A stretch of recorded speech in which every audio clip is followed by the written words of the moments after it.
से की जा रही है, क्योंकि सभी स्कीम वर्कर, सभी श्रमिक एक साथ एक बैनर तले आकर अपनी लड़ाई को लड़ने वाले हैं। 1 तारीख को आपको जगह जगह पे कार्यक्रम देखने को मिलेंगे, कहीं पर रैलियां निकाली जाएंगी तो कहीं पर जनसभाएं की जाएंगी, तो कहीं पर ये भी देखने को मिलेगा कि पत्राचार का कार्यक्रम होने वाला है। संगठन की अपनी पूरी तैयारी हो चुकी है। इस कार्यक्रम में सबसे बड़ी संख्या में आपको स्कीम वर्कर अपनी आवाज को, अपनी मांगों को उठाते हुए नजर आएंगे, क्योंकि एक लंबा वक्त बीत चुका है लेकिन इनकी मांगों को नहीं सुना जा रहा है। सरकार की तरफ से लगातार सिर्फ और सिर्फ इन्हें आश्वासन दिया जा रहा है, ना कि इनकी समस्याओं का हल किया जा रहा है, जिस वजह से इनके बीच में बेहद नाराजगी देखने को मिल रही है। इसके पहले भी देखने को मिला कि श्रमिकों ने अपनी आवाज को तमाम बार उठाया, लेकिन फिर भी सरकार ने इनकी मांगों को नहीं सुना। और इस बार का जो मजदूर दिवस है वो बेहद खास है, क्योंकि लेबर कोड को लेकर काफी ज्यादा नाराजगी सभी श्रमिकों के बीच में बनी हुई है। ये जो कार्यक्रम होगा इसमें देखने को मिलेगा कि सभी कर्मचारी अपना विरोध दर्ज कराएंगे, कार्यक्रम किए जाएंगे और यही अपील की जाएगी कि इनकी मांगों को अब सुना जाए, इनकी मांगों को अब पूरा किया जाए और जल्द से जल्द इन कर्मचारियों को इनका हक और अधिकार दिया जाए। तो 1 मई का कार्यक्रम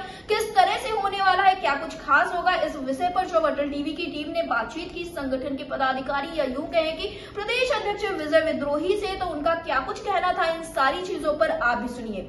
विजय विद्रोही जी, आपका हमारे चैनल अटल टीवी पे बहुत बहुत स्वागत है। आभार आपका, नमस्कार। विजय विद्रोही जी, जैसा कि देखने को मिल रहा है कि 1 तारीख को मजदूर दिवस है या यूं कहें कि मई दिवस है, क्या कुछ तैयारियां हैं, क्योंकि संगठन तमाम तरह के कार्यक्रम करता हुआ नजर आता है, तो 1 तारीख को क्या कुछ खास देखने को मिलेगा? निश्चित तौर से इस बार मई दिवस में कुछ नई ऊर्जा है। खास तौर से 4 श्रम संहिताएं लागू होने के कारण और अभी पूरे देश के अंदर जो एक नया मजदूर व्यवहार दिखाई पड़ रहा है, जो नोएडा मानेसर से होते हुए पूरे देश के पैमाने पर जी आप सब देखा जा सकता है कि कितने बड़े पैमाने पर मजदूर अपने हक और सवालों को लेकर के, अधिकारों को लेकर के सड़क पर उतर रहा है। जी तमाम तरह के सत्ता के दमन के मुकाबले बहादुरी के साथ डटा हुआ भी है और अपनी लड़ाइयों को आगे बढ़ा रहा है। तो ये मई दिवस निश्चित तौर से खास मई दिवस है, जब बहुत पिछले दिनों लंबी निराशा का दौर रहा है और मई दिवस एक औपचारिकता बनकर रह गया था। जी तो इस बार मई दिवस सही मायने में भारत के अंदर मजदूर वर्ग के लिए एक बहुत खास है और निश्चित तौर से जो हमारे अतीत में हमारी बेहतरी के लिए, हमारे अधिकारों के लिए, गुलामी से आजादी के लिए, पूंजीवाद को शिकस्त देते हुए मजदूरों के सम्मान के लिए और बेहतर जीवन के लिए जिन लोगों ने कुर्बानियां दी हैं, संघर्ष किए हैं, उनको याद करते हुए ये मई दिवस निश्चित तौर से मजदूर वर्ग और अपनी भविष्य के नए रास्ते और नई मंजिल तय करने का संकल्प लेगा। इस दिशा में जगह जगह रैलियां, गोष्ठियां, इस तरह का कुछ कार्यक्रम बनाया जा रहा है। All India central council of trade unions ने पूरे प्रदेश में मई दिवस पर प्रदर्शन करने का, रैलियां निकालने का और नोएडा से लेकर के और मानेसर तक जो दमन का पूरा चक्र चला है, इसके खिलाफ आवाज उठाने का, अपनी मांगों को आगे बढ़ाने का और मजदूर वर्ग की बेहतर जिंदगी के लिए आज के समय में महंगाई का जो दौर है उसमें एक सम्मानजनक न्यूनतम वेतन की गारंटी करने का सवाल उठाते हुए मई दिवस को सेलिब्रेट करेगा। इसमें खास तौर से जैसे कि वो स्कीम वर्कर्स को एकदम अलग छाट देते हैं कि स्कीम वर्कर्स को कहते हैं कि भाई आप तो स्कीम में हैं तो हम हमारा जो इच्छा होगा वो आपको प्रोत्साहन राशि के रूप में देंगे, जबकि लंबे समय से वो लोग कर्मचारी के सारे काम करती है, सारे दायित्वों का निर्वहन करती है, तो उनको भी एक सम्मानजनक वेतन, न्यूनतम वेतन के दायरे में लाने और ये सारे सवाल है और वो मई दिवस में इन सवालों को भी वो एड्रेस करेंगी। तो ये मई दिवस मजदूर वर्ग के लिए काफी उत्साहजनक है और खास तौर से ये कि जिस तरह से मई दिवस कुर्बानियों के लिए याद किया जाता है, हम अपने बुजुर्गों को उनकी शहादतों के लिए याद करते हैं। जी अब की बार जो जारी आंदोलन है पूरे देश के अंदर और खास तौर से इस प्रदेश के विभिन्न अंचलों में जो आंदोलन चल रहा है जी, तो ये निश्चित तौर से इस मई दिवस को प्रेरणा के तौर पर लेते हुए अपने आंदोलनों को आगे बढ़ाने का सबक और प्लेटफॉर्म बनाएगा। जी विजय विद्रोही जी, जो आप लोगों का ये 1 मई का कार्यक्रम है, इस कार्यक्रम में क्या साथ में आशा बहुएं, आंगनबाड़ी कार्यकर्तियां या जो अन्य स्कीम वर्कर है वो साथ आएंगे, उनसे आप क्या कुछ कहना चाहेंगे, क्योंकि ये समय काफी ज्यादा नाजुक है उनके लिए, लंबे समय से वो भी तो अपने मांगों को लेकर प्रदर्शन ही कर रही हैं। निश्चित तौर से ये स्कीम वर्कर्स के लिए बहुत भयानक समय है। जिस तरह से मजदूर नोएडा में 10,000 मजदूरी 10 साल से बढ़ाई नहीं गई है, 10,000 पर काम कर रहे हैं, 14 घंटे 12 घंटे उनसे काम दिया जा रहा था, उसके खिलाफ एक विस्फोट हुआ और वहां पर 8 घंटे के काम का सवाल और न्यूनतम वेतन बढ़ा करके 27,000 करने से लेकर के 42,000 तक का सवाल उठ रहा है। और तमाम औद्योगिक क्षेत्रों में मानेसर से लेकर के और दादरी और तमाम दूसरी जगहों में, दूसरे सेक्टर्स में भी ये सवाल बहुत प्रमुखता से उठ रहा है। आउटसोर्सिंग के अंदर काम करने वाले तमाम कामगार भी इस सवाल को उठा रहे हैं। तो स्वाभाविक है कि स्कीम वर्कर्स के भी गुजारे अब 2,000, 3,000, 2,500 से नहीं हो रहे हैं। महंगाई 1,000 गुना बढ़ गई और वो 15 साल पहले 2,000, 1,500 पाती थी।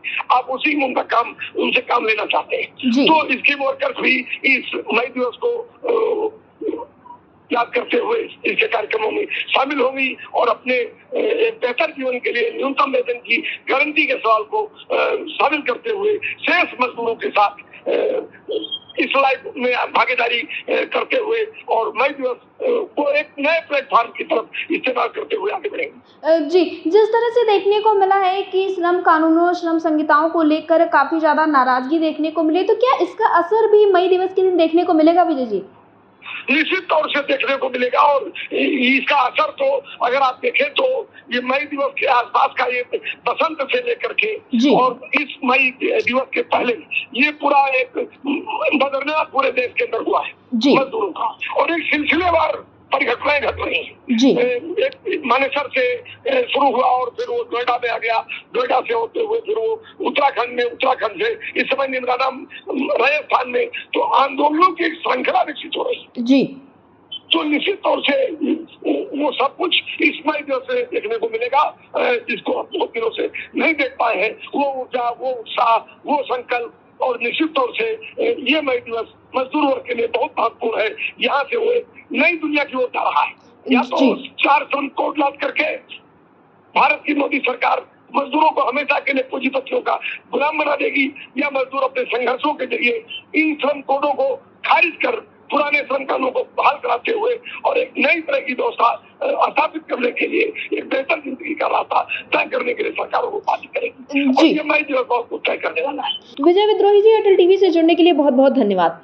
आभार आपका, धन्यवाद। जिस तरह से आपने देखा, लगातार संगठन की तरफ से प्रयास किया जा रहा है कि जल्द से जल्द हर एक कर्मचारी की मांगों को पूरा किया जाए और खास करके इन्हें न्यूनतम वेतन से आच्छादित किया जाए। इसको लेकर लड़ाई काफी ज्यादा तेज हो चुकी है। जो श्रमिक है वे अपनी हर एक मांग को लेकर धरातल पर उतरते हुए नजर आ रहे हैं। लगातार इनके द्वारा प्रदर्शन किया जाता है, लेकिन प्रदर्शन के बाद देखने को मिलता है सिर्फ और सिर्फ इनके हाथ लगता है तो आश्वासन, न कि इनकी समस्याओं का हल। और यही सबसे बड़ी नाराजगी है इन कर्मचारियों की। इन कर्मचारियों का साफ तौर पे यही कहना है कि अगर सरकार इनकी समस्याओं का हल नहीं करना चाहती है तो साफ तौर पर एक बार में ही ऐलान कर दे। इस तरह से बार बार आश्वासन देकर इन कर्मचारियों की उम्मीदों को न बढ़ाया जाए, क्योंकि कर्मचारी लंबे समय से बस इसी आस में बैठे हुए हैं कि सरकार इनकी मांगों को पूरा करेगी, जिससे कि इनकी सभी समस्याओं का हल होगा, फिर इनका जीवन एक सुखमय जीवन व्यतीत हो सकेगा। कर्मचारियों के बीच की नाराजगी बढ़ती हुई चली जा रही है और 1 मई के कार्यक्रम को लेकर तैयारियां भी जोरों शोरों से होती हुई नजर आ रही है। अब देखना ये होगा कि आखिरकार 1 मई के बाद क्या कुछ चीजें निकलकर सामने आती हैं, किस तरह से ये कर्मचारी अपनी मांगों को सरकार के सामने रखते हैं। और जब 1 मई को मजदूर दिवस के दिन इतना बड़ा कार्यक्रम होगा तो क्या सरकार इनकी समस्याओं का हल करेगी, ये देखना सबसे ज्यादा दिलचस्प होने वाला है। कर्मचारियों ने तैयारी पूरी कर ली है, संगठन भी धरातल पर उतरने वाले हैं। सभी कर्मचारी अपनी मांगों को लेकर एक साथ आने वाले। इसके पहले जब कार्यक्रम होते थे तब आप देखते थे अलग अलग जो विभाग के कर्मचारी हैं अलग अलग तरीके से कार्यक्रम करते थे, लेकिन इस बार 1 मई को मजदूर दिवस के दिन सभी श्रमिक, सभी कर्मचारी एक साथ आएंगे और मजदूर दिवस के दिन ही सरकार के सामने अपनी मांगों को रखेंगे। अब देखना ये होगा कि आखिरकार चीजें क्या कुछ निकलकर सामने आती है और 1 मई का कार्यक्रम क्या कुछ रुख अपनाता है इन कर्मचारियों के हक के लिए। तब तक के लिए देखते रहे अटल टीवी।